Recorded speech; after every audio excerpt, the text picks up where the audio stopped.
You think you got what it takes to be an agent? You ain't got shit, Missy. You know what I had to do one time? I had to land a jumbo plane while fighting 50 trained and armed terrorists while carrying the Princess of Albania on my back as I fucked her husband, riding a unicycle, taming a rhinoceros in a ballerina dress.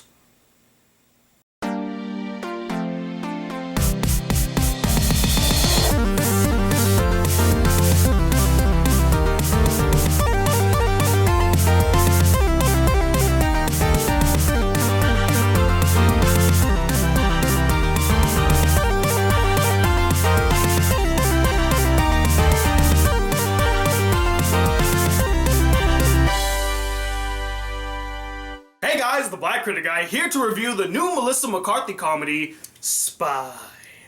How you doing, baby? So the movie Spy, in its essence, is a spoof film on the spy genre itself and follows a woman by the name of Susan Cooper who doesn't work as a field agent, but rather a desk agent that helps out the field agents. She's basically like the voice in their heads whenever they're doing a mission that tells them where to go and how many enemies they have to face. That's her job. But after the identities of all the field agents working for the CIA were revealed, as well as the death of her field agent, she volunteers to go undercover, locate where this nuclear weapon is, and to stop a deal from going down. Now, after the abysmal performance of Tammy last year, I was quite hesitant to watch Spy, but I had some reassurance that the film might turn out to be really good and quite funny, and for three reasons. First, this was Melissa McCarthy teaming up with Paul Feig, the same guy that directed Bridesmaids and The Heat, both of which are hilarious films, and I think if Melissa McCarthy is working alongside this guy, he knows how to write characters for her very well and to make her funny. He knows how to bring out that comedic aspect of Melissa McCarthy. Two, Melissa McCarthy was teaming up with Rose Byrne from Bridesmaids once again, and I felt like they had dynamic chemistry in Bridesmaids, so again, got some reassurance there. And then finally, the trailers. The trailers actually looked funny. Unlike Tammy, the trailers, there was never a laugh. There was never a moment where like, this film looks good. But with Spy, there were moments scattered through the trailer that made me say, you know what? I might give this film a try. It looks like it's trying more than Tammy. And is this film better than Tammy?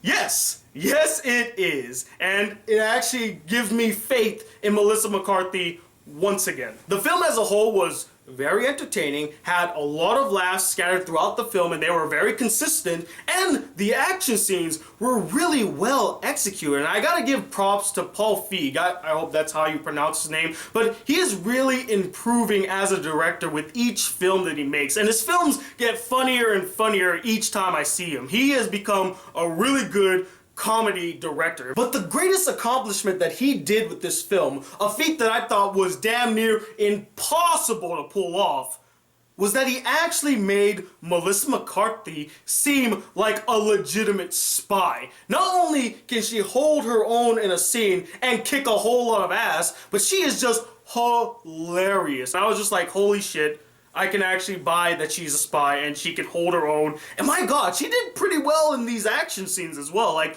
she kicked a whole lot of ass, so props to both you, Melissa McCarthy, and Paul Feig. The characters in this film, for the most part, were such a hoot, and you can tell that each and every actor and actress in this film was just having a blast with their performance. They were having so much fun that you can't help but have fun along with them. From Jude Law, who basically plays the stereotypical, devilishly handsome James Bond type spy, to Allison Jennings, who plays the no-nonsense head of the CIA, but the two that really stood out to me and delivered the most laughs on a consistent basis was, first off, Rose Byrne as sort of the main antagonist.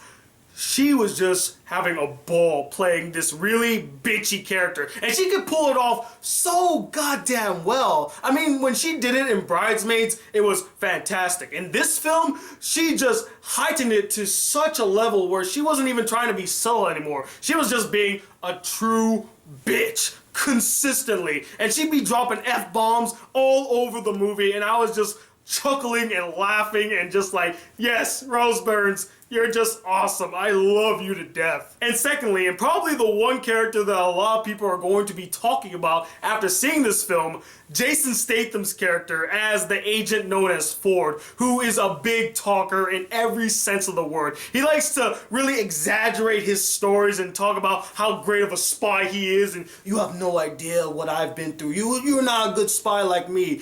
This guy is a hoot. I do have a couple more issues with this film. The first one being is that in typical Melissa McCarthy fashion, many of these comedic moments and scenes just drag on for way too long, to the point where the joke is not funny anymore. It's just incredibly awkward and the scene just needs to end. Just cut it right here. We got the joke. You already hammered it in. You milked it enough. We're done with it. It's not funny anymore. Let's move on to the next scene. But not only are some of the jokes and scenes in this film unnecessarily dragged out, but there are a few side characters that I felt like needed less screen time or just didn't need to be in the film. Like Melissa McCarthy's best friend in the film, she's funny, she's kind of quirky, and I understand why they put her in, and she does have a good relationship with her, but she just came off as more annoying than funny. I don't think there was ever a moment where her character stood out as being funny. Just like that really annoying friend that you don't really bring to parties that much, but just seems to cling on you like, oh, you're going out? Can I come with you? That's what that friend is. There's also this really pervy Italian agent that she teams up with in the film that was funny at first, but after the third time, his jokes just got a bit repetitive and they just weren't funny anymore. It just felt like they were beating us over the head with, oh look, I'm a pervert, look what I'm doing. It's not funny, just stop doing it. The villains in this film, minus Rose Byrne, are all forgettable. Like, they just don't stand out, and honestly, they're a bit over the top and cliche, but not in that good way. Which now brings me to my last issue with this film, and that's with all the cliches scattered throughout that you have seen in countless upon countless upon countless of other spy films, and sometimes done better. Now, as I mentioned in previous videos before, I don't have a problem with cliches as long as they're done in a really good and entertaining manner. And for the first 2/3 of the film, that's exactly what they were doing. In fact, they were also kind of poking fun at some of these cliches and tropes that you see in spy films nowadays. But in the last third of the film, it felt like they just gave up on that whole notion and just decided to become cliche. Oh, let's have the cliche climax where she's chasing the main bad guy and they're having this battle. It felt really, really cliche. And it just felt like a missed opportunity. But even with all its issues, as well as the fact that somebody actually shat themselves as I was watching this film, that actually happened. Overall, I still really enjoyed watching Spy. It's a really fun action comedy and has given me new hope that Melissa McCarthy can still be funny and still put out a really good comedy film. And that's why I'm going to give it a 4 out of 5 stars. I think that it is definitely worth watching and you guys should go check it out. But anyway, what did you guys think of this film? Did you really enjoy it? Did you get a kick out of it? Or did you find it really boring and dull and you just don't find Melissa McCarthy that funny? And as always, I would like for you guys to describe Spy in 4 words. Comment below and let me know, and I'll pick my favorite responses for the next episode of In 4 Words. And stay tuned, I have 2 new Foreign Film Month reviews coming out tomorrow. Stay tuned for that. And until those videos come, guys, if you would like to be a part of the Black Critic crew and not miss out on a single awesome video on this channel, please hit that subscribe button below. Like this video if you really enjoyed it, and I'm Tony Watt II, the Black Spy Critic Guy. Till then, peace, YouTube. Wow.